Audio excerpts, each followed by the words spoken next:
Good morning, students. We are going to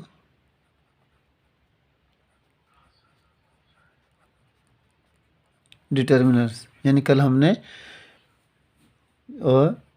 सम और any के बारे में डिस्कस किया था। तो आज हम कर रहे हैं, एक तो होता है मच और एक है मोर, यानी मच और मोर के बारे में डिस्कशन करेंगे। ठीक है ना। तो यूज ऑफ मच एंड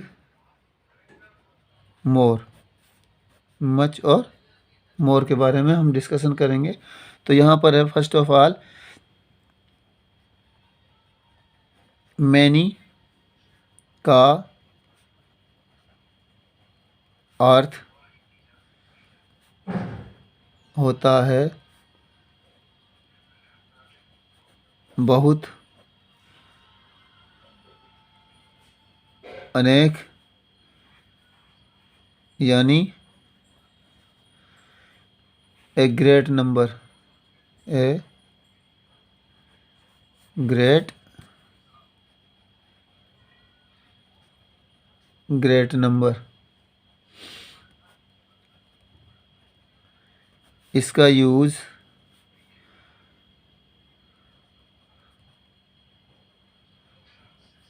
संख्या बतलाने के लिए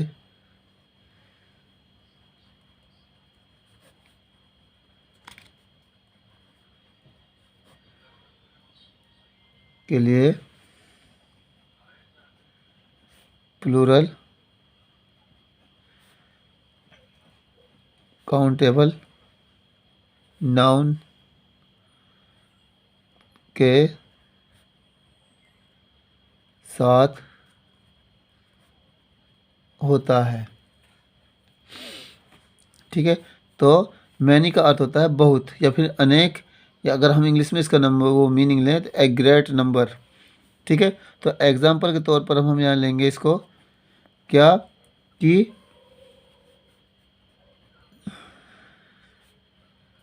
देयर आर मैनी स्टूडेंट्स इन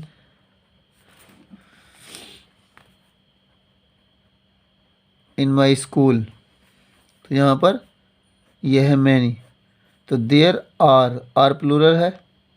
ठीक है ना। तो यहाँ प्लूरल के साथ हम इसको यूज़ करते हैं, there are many students in my school.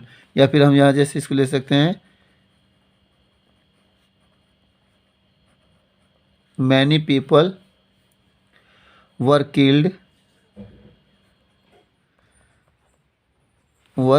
Killed in the tsunami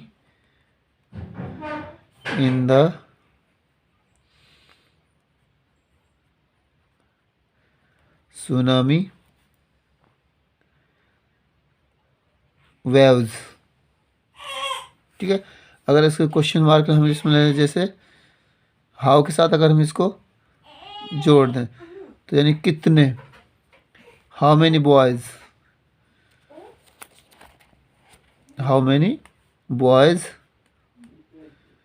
were given prize,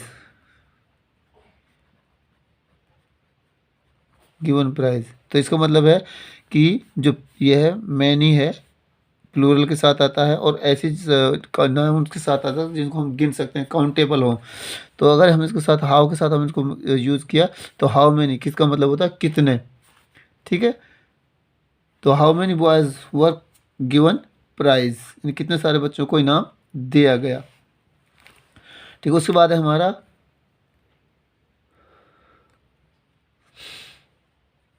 much. ठीक है। मच का अर्थ होता है बहुत, यानी ए लार्ज क्वांटिटी।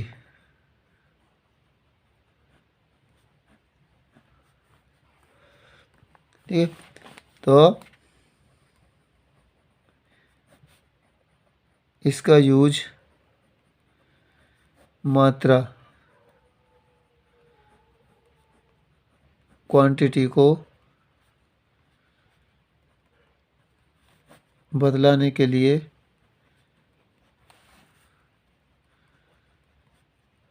होता है। और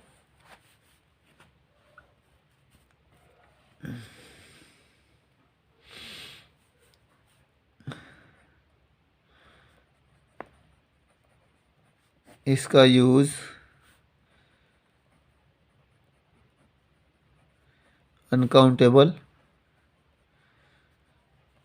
नाउन के साथ होता है। एग्जाम्पल के तौर पर, ठीक है, जैसे there is much water in the well, यानी there is much water in the well कि कुएं में पानी पर्याप्त है, बहुत है। ठीक है, जैसे ही ड्रैंक मच मिल्क, यानी उसने काफ़ी दूध पी लिया है। या फिर जैसे अगर हम इसमें क्वेश्चन करते हैं, जैसे how much milk can you drink eight A time, how much milk can you drink eight A time. तो उसके बाद आता है हमारा कि तुम यानी इसका मतलब है कि तुम कितना दूध एक साथ एक बार में पी सकते हो। ठीक है, तो नेक्स्ट आता है हमारा use of few, a few and little और ए लिटिल, यानी चार हैं। एक तो होता है हमारा फ्यू, एफ्यू, लिटिल और ए लिटिल। ठीक है, तो फ्यू का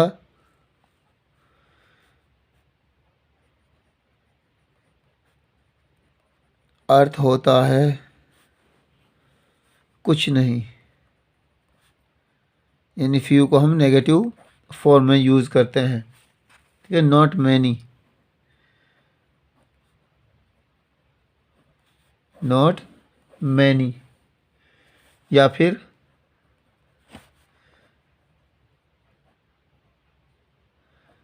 हार्डली एनी।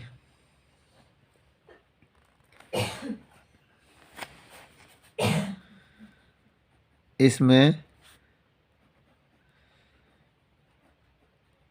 नेगेटिव सेंस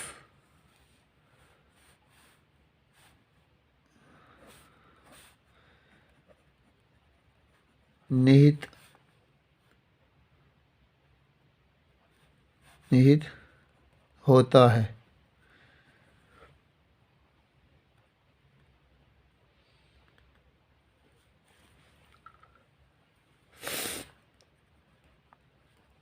इसका यूज़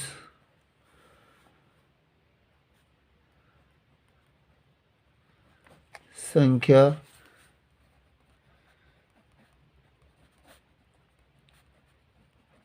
बतलाने के लिए प्लूरल, काउंटेबल नाउन के साथ होता है। जैसे यानी लाइक यानी फॉर एग्जांपल ही हैज़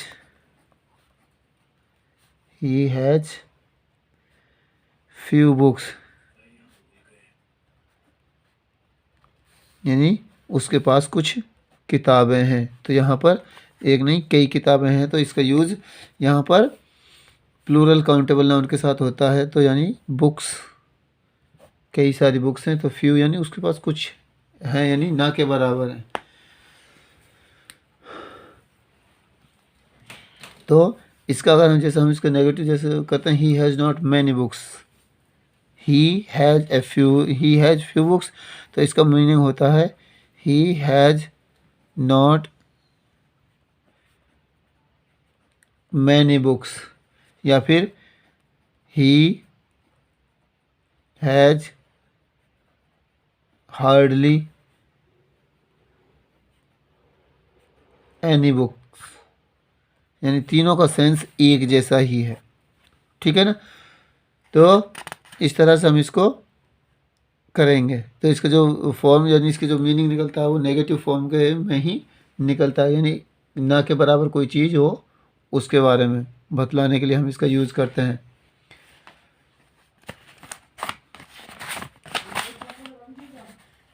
ठीक।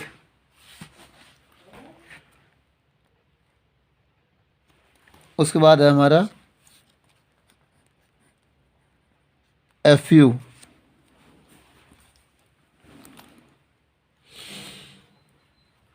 ठीक है ना। FU का यूज़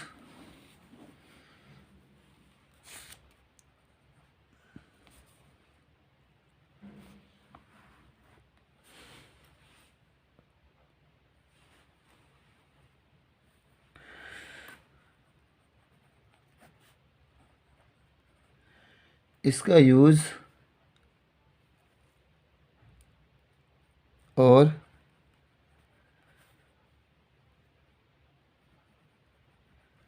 अर्थ यानी कुछ या फिर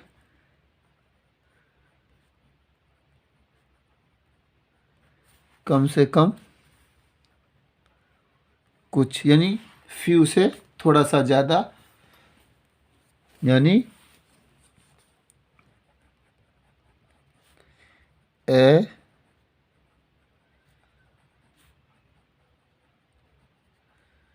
small number of,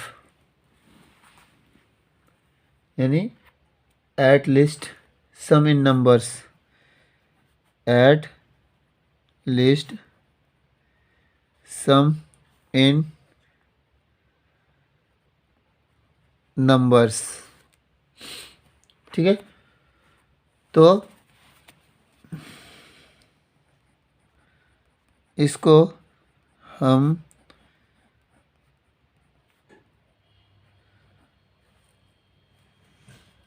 affirmative sense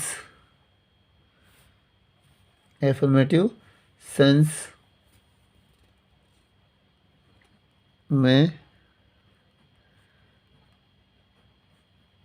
लेते हैं।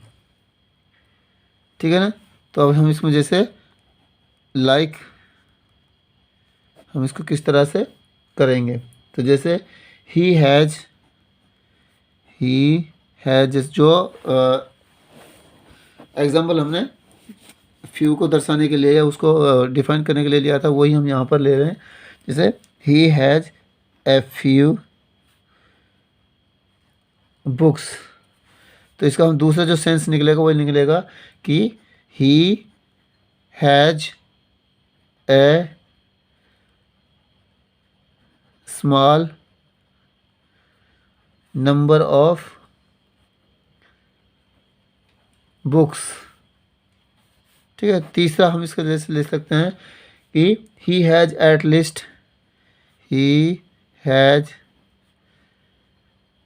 List some books,